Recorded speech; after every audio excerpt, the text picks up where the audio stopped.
Hello, and welcome to this episode of Experience Matters, our series exploring customer experience and employee experience and everything in between. I'm your host, Shelley Kramer, Principal Analyst here at Kramer&Co. Today, we're exploring a powerful truth. The most successful organizations don't just prioritize customer experience, they live it. And when that passion for customer experience is infused throughout the culture of an organization, it does not just impact customers, it truly transforms employee experience too. Because here's the thing, happy customers stay, happy employees stay. And when both are thriving, everybody wins. Today, I'm joined by Sue Duras, a customer experience and business transformation leader.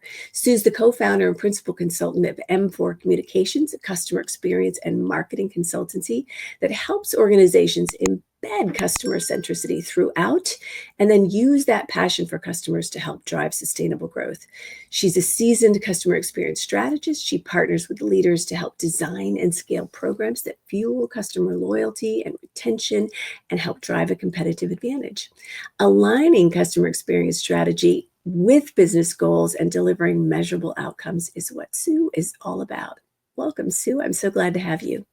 Well, thank you for inviting me. I'm really looking forward to today. Absolutely. Well, I am as well. To set the stage here for a quick moment in this conversation, we're going to unpack what it looks like when customer experience and employee experience are truly aligned, why culture is the glue that holds it all together, and how leaders can build workplaces where both people and performance thrive. What do you say, Sue? Are you ready to dive in? Let's do it. All right. Well, I know you've had an amazingly diverse career background, career journey. I'd love it if you just share some of the highlights of that with us, Sue. Absolutely. Well, I have to start with my business hero, Steve Jobs, when he famously said that you can't connect the dots looking forward, you have to look at them looking backwards. Yeah. And doing that, I feel that I'm exactly where I want to be, right in the center of customer experience. So I got my economics degree from the University of Colorado, and I wanted to move to San Francisco. That was my big dream, and I started in finance. I worked in financial analysis, worked my way up in corporate financial analysis, and then in working on billing in telecom, and did that. Really enjoyed it, and the the my first telecom company, the senior vice president of sales and marketing saw how excited I was and how I did a good job and invited me to become senior manager of products. So I was in product marketing and product management for a number of years. And I then moved into corporate marketing.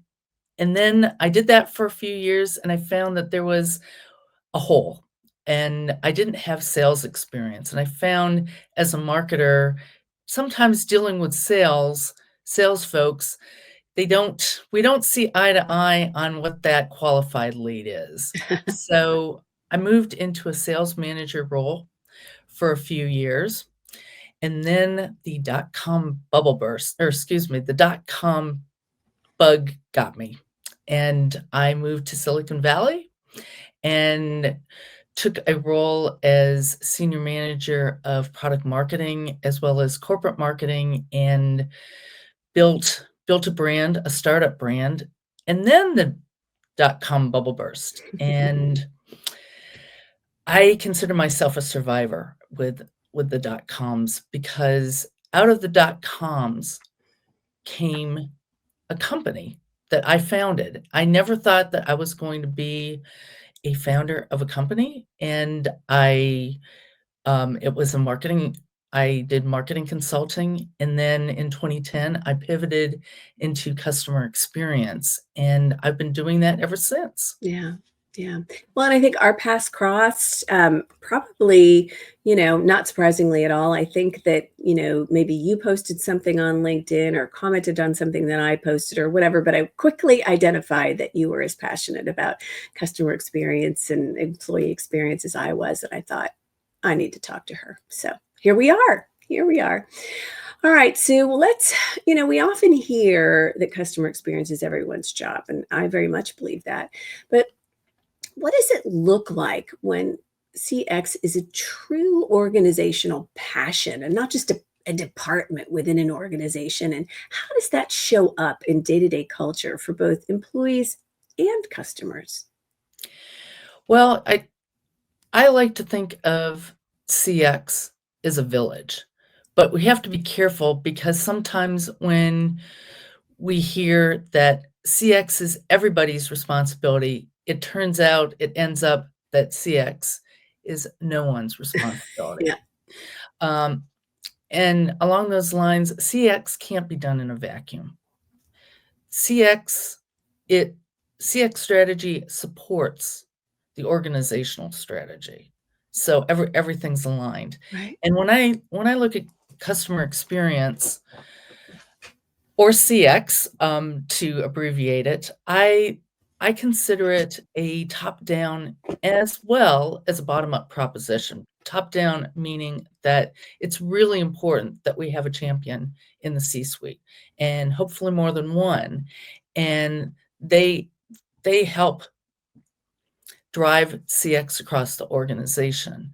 Now, and that's very important to get the employees aligned. But there's Sure. also the bottom up approach too.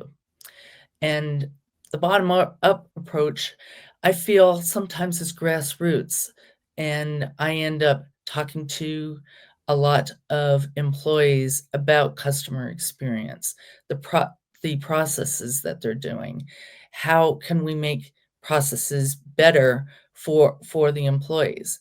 And a lot of times that could be doing, having the conversations with them to see how things they'll look at processes themselves and say, "Wait a minute, that process isn't working for me." And then we'd have a conversation. Well, if that process isn't working for you and you think that there's issues in the organization, can you just imagine what's happening with the customer? And a lot of times the key to aligning all this is resonance. Are they is what we're talking about, what I talk with them about, is it hitting home for them? Is it resonating? And a lot of times it's making sure that you're understanding your internal customer, which is the employee, Right. where they're coming from and all those different things, and using their language to talk about things. I often chat with people about we can't we can't seek first to be understood. We have to seek first to understand. Once we understand our internal customer and we start using their language and we talk to them about their issues, their pains, they start to understand us, and that's where trust develops. So, and to really drive it home, it's not enough just to talk about it. They have to see it in action, and that could be, well, we changed this process in this particular way, and the customer comes back with all this feedback. Oh, I love what you did. That's really helping me save time and things of that nature. Or looking at the data and seeing that what we're doing from a customer experience perspective is actually driving more cross sells, more Right. upsells, more renewals, Right. more advocates. So that so tying the bottom up to the top down Right. is where you get that that village mentality that Yeah. everybody's aligned and rowing in the same direction. Yeah, that makes perfect sense. I think in far too many experiences or far too many situations, you see senior leaders making a decision without including more frontline workers who are actually be impacted by the decisions that they're making. And I can't even begin to count how many times I've been wading through my own contact center experience, for example, and thinking that whoever implemented this process, the CEO of this company has never waded through what I am wading through right now because I'm in hell. And so I think that, really understanding that those frontline employees are the people who are directly connected to the customers, and they need to be involved in sort of process reorganization and that sort of thing, and really taking their feedback and implementing it. I think that's such an important part of this equation that sometimes gets lost in the process. But when it happens correctly, when it is a top down and bottom up process that's fully aligned and integrated, and really there's buy-in all across the board, I mean, you can really see that within organizations in so many different ways.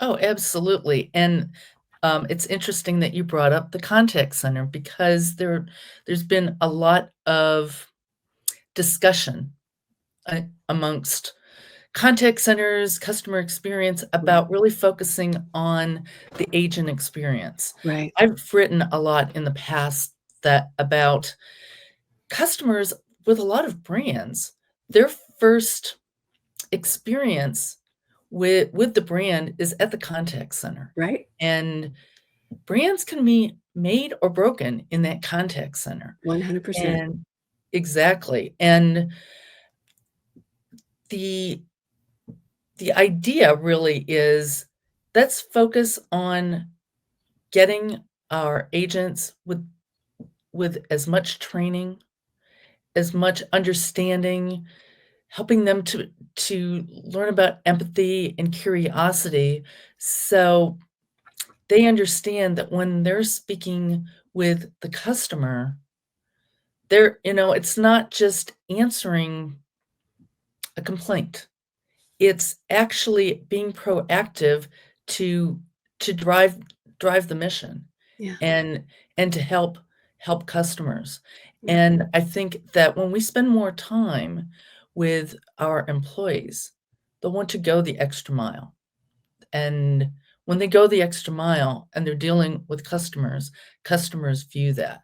I Yeah. know there are a lot of brands such as Gallup and Qualtrics who have done a lot of research on employee experience, that employee experience drives customer experience, which drives growth. Yeah. Absolutely. Absolutely. So let's talk a little bit about culture, a little bit more about culture. When CX is truly infused throughout the culture of an organization, how do customers and employees feel that? What are the tangible and intangible signs that alignment is working? And I'll share, before you answer, I'll share something that I was thinking about when you were just talking a minute ago. When you are talking with a contact center agent, not one person is having their best day when they have to reach out to a brand's contact center.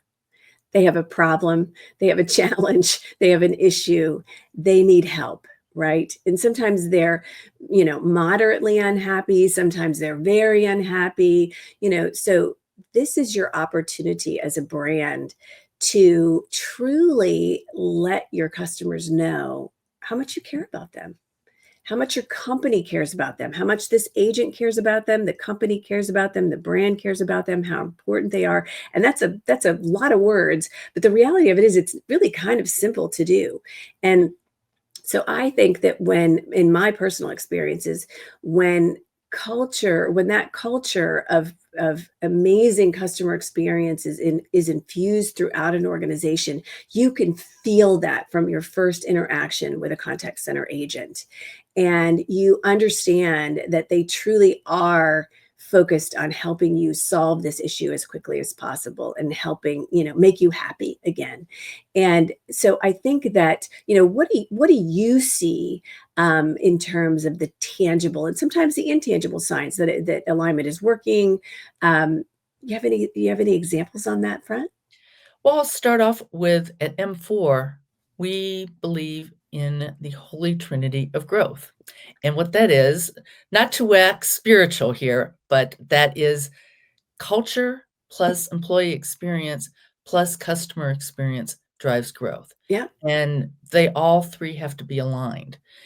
How culture, how things look when there's a good culture, it really starts well before an agent or a customer experience person, practitioner is even with the brand. It starts at the candidate experience part, and we hear things like employer brand, that brands are now starting to focus on how they come across as an employer.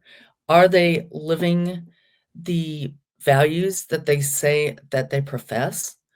A lot of that starts at the brand, at the candidate experience. Right. What the job description looks like, how thoughtful are they during the interview process? How thoughtful are they when they're making the offer, when the new employee comes in? Are they going talking about going the extra mile? Are employers going the extra mile, not just giving employees a handbook, but actually having a structured onboarding program?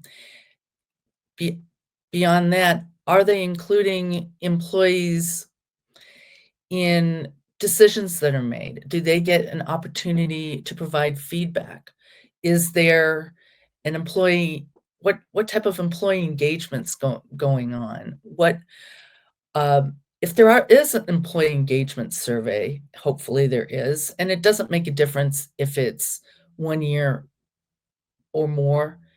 The most important thing is that employees feel that when they fill out that survey, that they're being listened to Yeah. and they're being cared about. And if they do have feedback, that feedback is being at least looked at, prioritized, and acted on. Those are the things that are binding, because that makes me as an employee feel this is a company that cares about me. Yeah. Valued.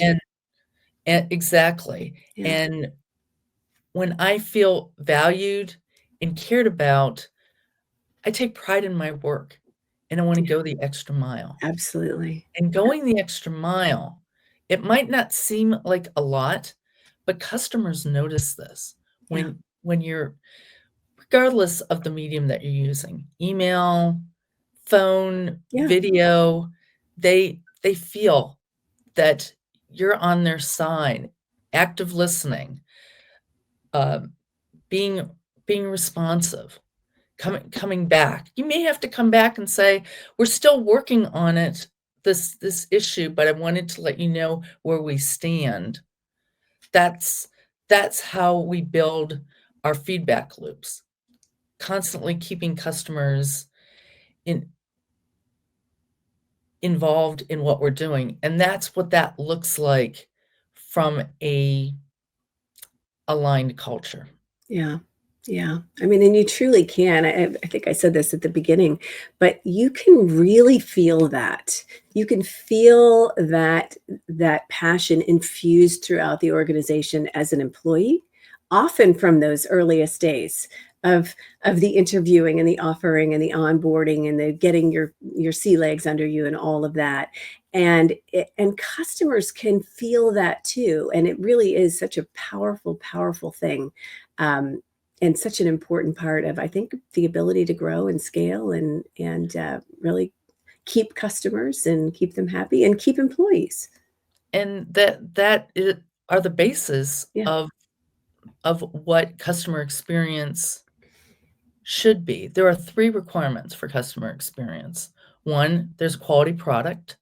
2, there when a customer calls or contacts the brand, it's effortless, it's easy, it's not full of friction.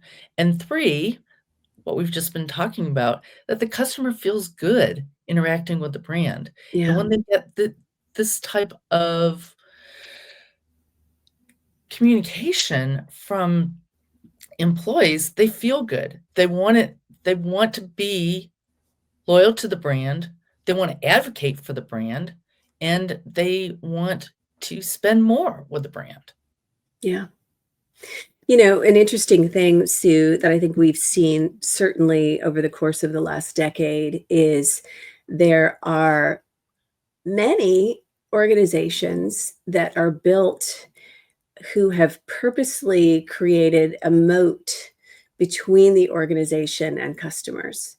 And think about this, Google is one of them, right? I mean, you know, you can, Google's one of them, Facebook is another one of them, and it's certainly not just limited to social media, but there are many SaaS companies out there who deliver, you know, products, services that you buy. And yet, when you have a problem and you're trying to get some help and you're a paying customer, you're trying to get some help. In so many instances, there's no way whatsoever to contact customer service. And they really have done a good job of shielding the company from customers. And whenever I experience that, and that has not been infrequent, I wonder what in the world are you thinking? You know, I realize, okay, say for instance, you're Google, you know, do you want every Google customer, for instance, your G Suite for business customers, you know, calling you on the most mundane issues? Perhaps not. You want to try to help them solve some of their own problems, sure.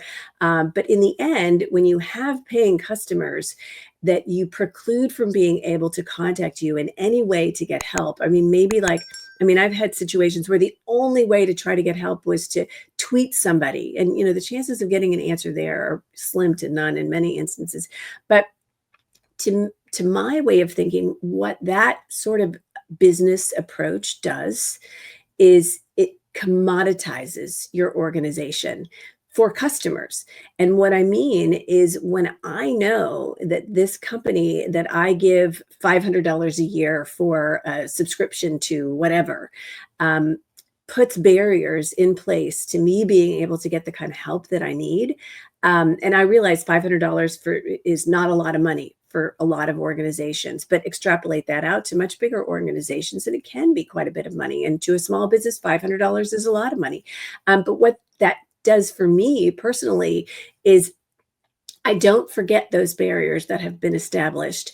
And when I can find a replacement for that product or that brand, I'm going to do it because they've shown me that they really don't care about me as a customer.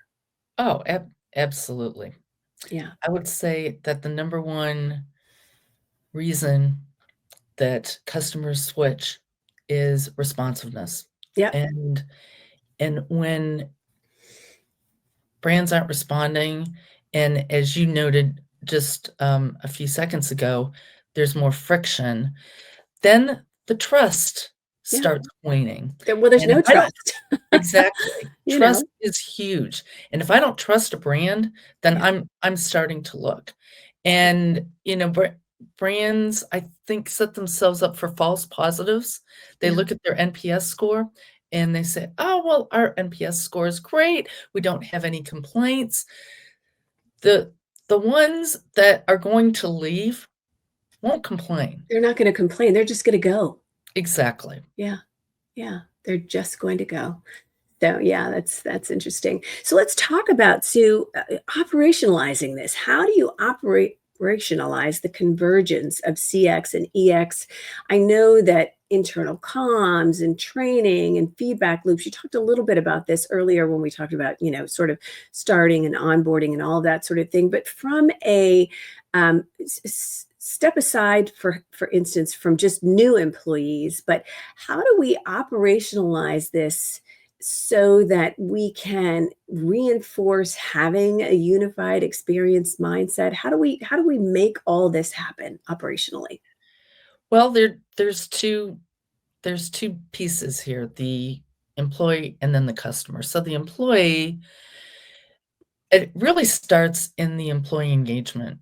Um, is there a survey? And I hope there is, because we need something Right. to tell us what the pulse of the employee is, So this you is know? so this is something I'm going to interrupt you and just say you've mentioned this survey twice now. What I think you mean is, does your organization do an annual employee survey? And if not, start, right? An Oh, an annual absolutely. survey is what you're talking Or about? or you could do an annual survey. You can do town halls. Yeah, yeah. Or Anything pulse checks maybe?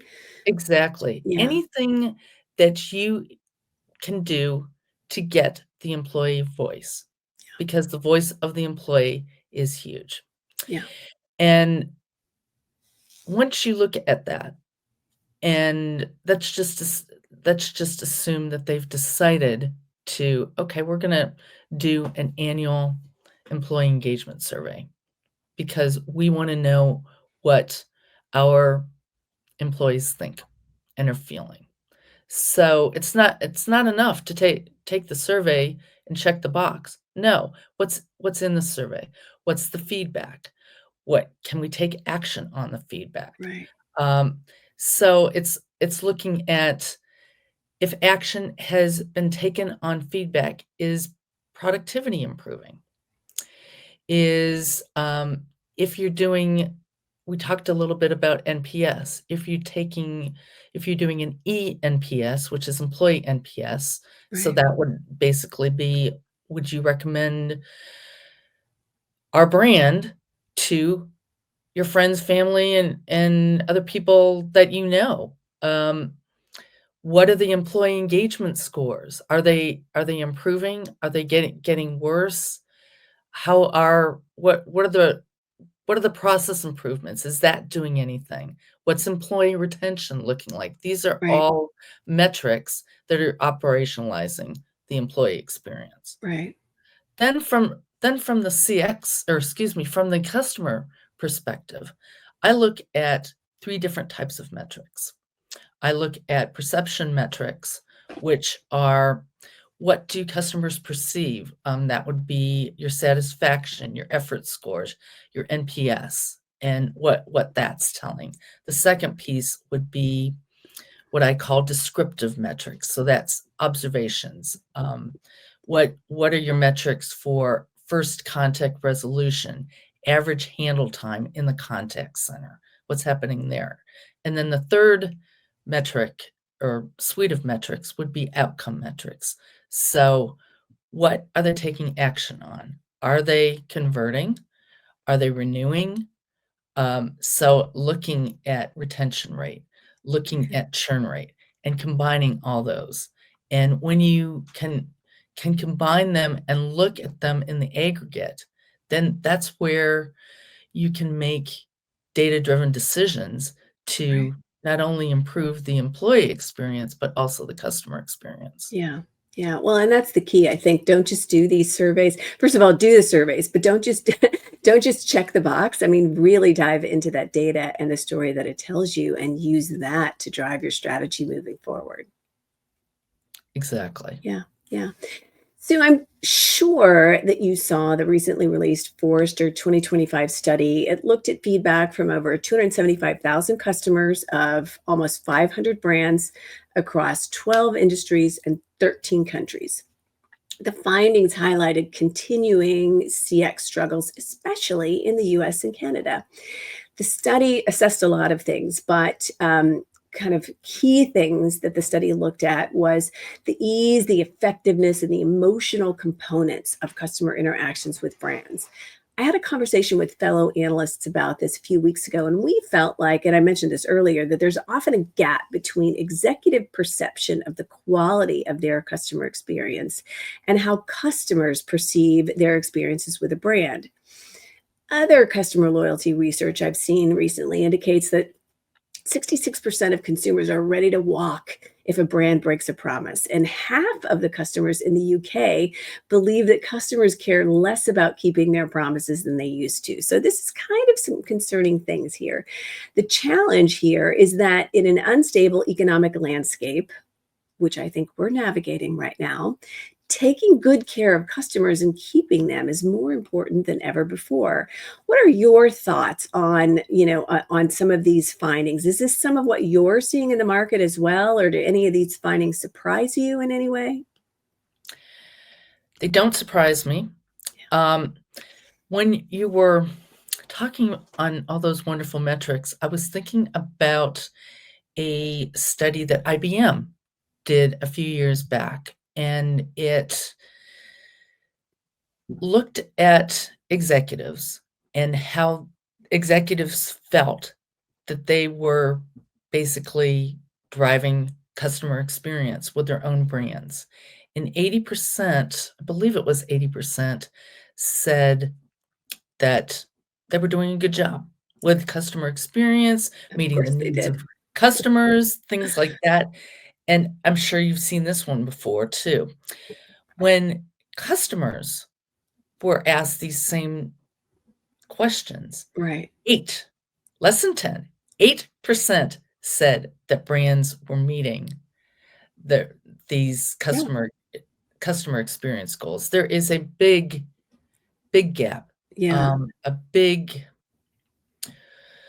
whatever you wanna call it, Yeah. just not there's a gross misalignment, and I think that there are a few things happening.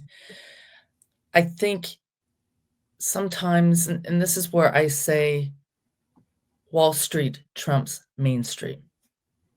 By that, I mean that leaders sometimes are so focused on what their investors Yeah. Shareholder expect returns. expect of them versus the customer. I feel that today process has trumped people. In other words, looking at costs. What do we have to do to cut back on costs? How do we change our processes?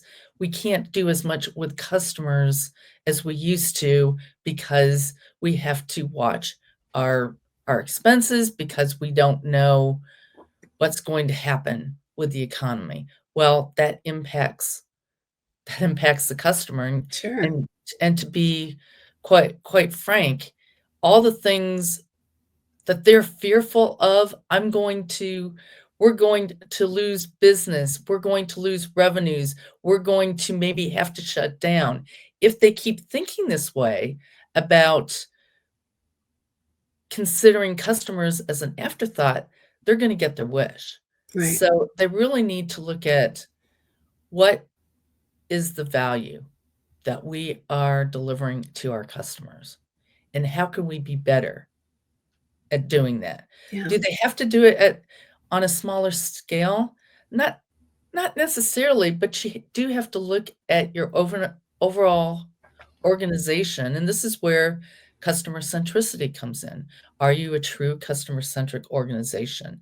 Is the customer at the center of all the operations? Is Yeah. there a way to look at that and maybe cut some of the fat because we're not meeting the needs of our customers? So Yeah. it's really making some hard decisions on what you wanna do and what you wanna be and how you want to serve your customer. Yeah, I think that this is especially relevant in this age of AI, Sue, as, the conversation around AI is, "Oh, we have to do this because, it's going to spur productivity and it's going to reduce costs and all of these great things." And, the reality of it is plugging an AI-powered chatbot into your contact center operations is not necessarily an effective solution, certainly not for customers. But I was at an analyst event that was put on by WebEx about a year ago.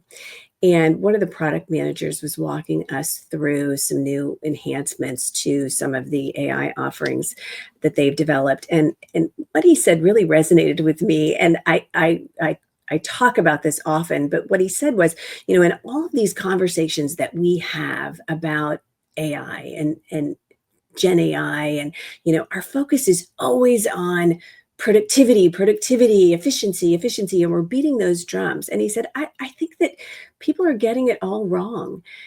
AI is not just about productivity and efficiency. In best case scenarios, what AI does when you infuse AI throughout an organization is it can lead to better experiences, delivering better customer experiences and outcomes, and delivering better employee experiences and outcomes.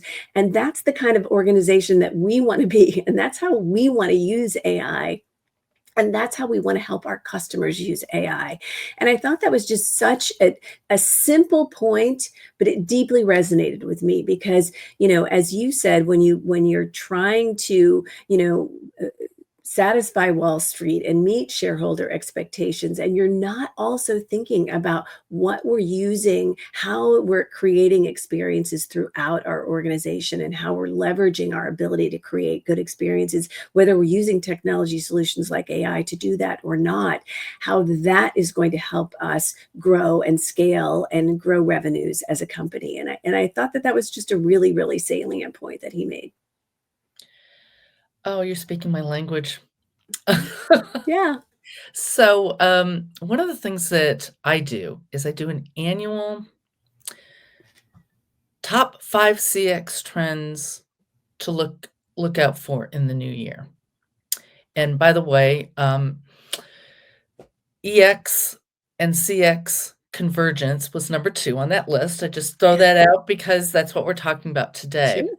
Sure. But I labeled 2024, excuse me, for 2025 as the year of intentional AI.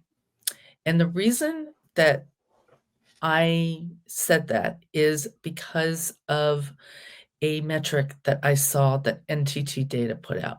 It said that over three-fourths of its AI, it found over three-fourths of brands' AI and transformation projects weren't hitting the mark. Yeah. And it was because there was no what what is the goal? What is the purpose? And the purpose of AI, especially we can put AI and transformation in in a similar bucket, but let's talk AI specifically. What business need is it solving? How is it helping the customer at the end of the day? And just along your lines, if you can't prove that, if you can't show that, it's not going to work. And especially if leaders are talking about AI and productivity and efficiency and all these things, what is the end goal?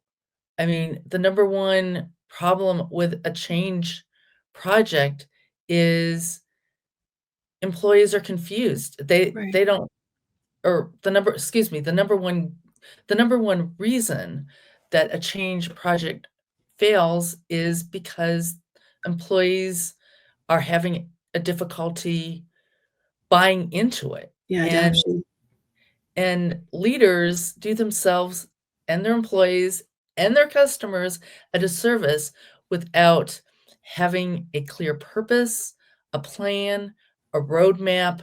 What's it going to look what does success look like? And then work back from there. Yeah. So Yeah. I love it. I think that that's still a big issue. I mean, there are some great brands that are doing some great things with AI, but those are the leaders. You have what are the laggards doing? What's the middle of the pack doing? If you wanna be a leader, then you should have a specific plan on how AI is going to help your customers and you as an organization. Yeah. Sue, you must have ESP because you actually answered the last question I was going to ask you, which was leave us with some advice. And you already answered that so perfectly. So thank you. It was awesome. It was perfect. That would help. I love it. I love it.